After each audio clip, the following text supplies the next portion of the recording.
To listen to music or not to listen to music when you're trying to focus on being productive, whether this be by studying or getting work done, it's a very hot debate. But in this video, we're breaking down if or when listening to music actually useful to help you focus more and be more productive. In this video, we will look at when it can be useful and when it can have an actual negative impact on your ability to be productive. We'll also have a look at music and sounds that are actually proven to help you, so stay tuned and stick around. When we think music, we'd often think about songs, words with lyrics. The issue with music, rather song, is that songs are incredibly emotive and associative. So songs have a very unique ability to tap into and evoke human emotions.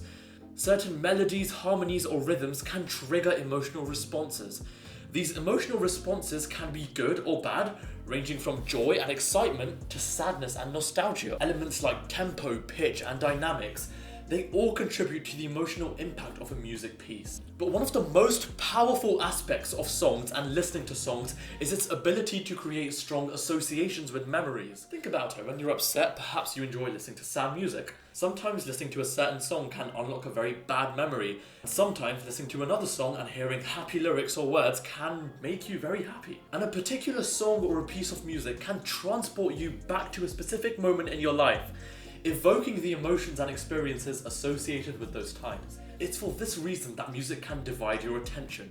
When working on tasks that require your full attention, your full absolute focus, your brain might be focused to split its attention between the music or the song and actually doing the work. Now this could actually lead to overall reduced focus, which isn't good. But in the end, I've heard it can work for some individuals. It's one's personal preference. But based on research and plenty of anecdotal evidence, we can safely conclude that listening to songs whilst trying to be productive is simply ineffective. It is futile. It will not work. Now here are some music and sounds that you can listen to stay attuned with your work and filter out any distractions in the outside world. Now these are all things that I have tried myself and do work for me, starting with my favourite one, pink or white noise. Now, Noisely is a website I used quite a bit during A-level, so if I were to scroll down and find pink, white noise, and I think that's blue noise, I think that's brown noise, yeah, it is brown noise, great. Let's have a listen to pink noise.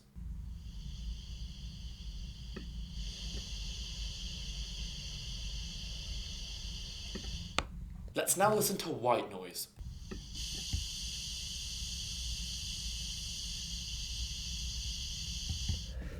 So what we gather is this is a sort of static sound. You can get pink noise or white noise from YouTube, Apple Music, or Spotify even. It doesn't have to be Noisely. But essentially both white and pink noise, they sort of provide a static sound, a consistent background sound that can mask or even cover up the irregular or distracting noises.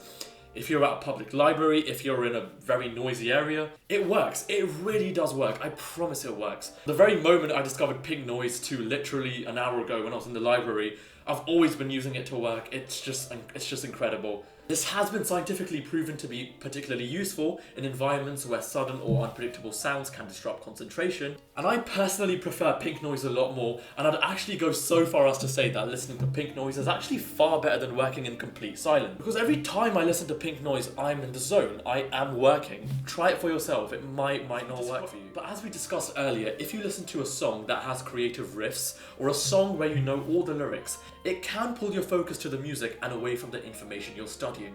This is why instrumental or ambient music, which can be repetitive and tends not to have any lyrics, can be optimal for studying. This is why sometimes I like to go for slow instrumental music when I'm trying to focus and work.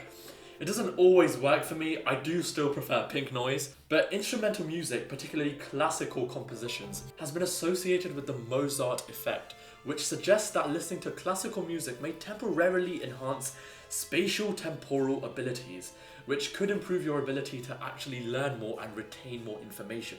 Now this effect is thought to be due to the intricate patterns and structures in the classical compositions that you listen to in instrumental music. Okay, next up is nature sounds.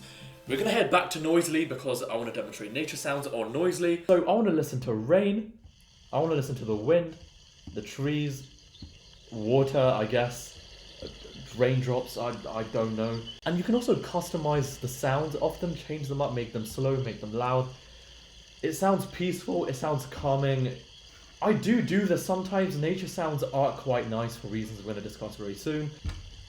Okay, that's enough of that. But essentially, exposure to nature sounds has been linked to stress reduction and improved cognitive performance. Research indicates that natural sounds such as flowing water or the bird songs have a calming effect on the nervous system, promoting relaxation and focus. This is why sometimes it's fair enough to go to a park to study, because humans and early primitive humans have, for the majority of our time on this planet, been one with nature. We evolved to find the sounds of nature pleasant and relaxing. For me personally, it's definitely calming and relaxing, but it almost puts me to sleep, but it really does work. It's so calming, it does keep you focused, it works. Last but not least, we have lo-fi beats. For many of you that enjoy hip-hop beats, such as myself, but also want to stay focused on your work and actually save time, there are many videos on YouTube that play lo-fi beats, and you can find plenty ready-made lo-fi beats on Spotify or Apple Music, so definitely check those out. So lo-fi works because it functions as a steady, unobtrusive ambient sound. It's akin to white noise in that regard. Apparently, it fosters heightened concentration without elevating stress levels. Personally, I still stick to pink noise. It's a lot nicer for me in terms of focusing and actually working. But lo-fi beats do work. They work for a lot of people. I indulge in it sometimes, not all the time. But in conclusion, we do have a lot of evidence that all of these things that I've just explained, they work.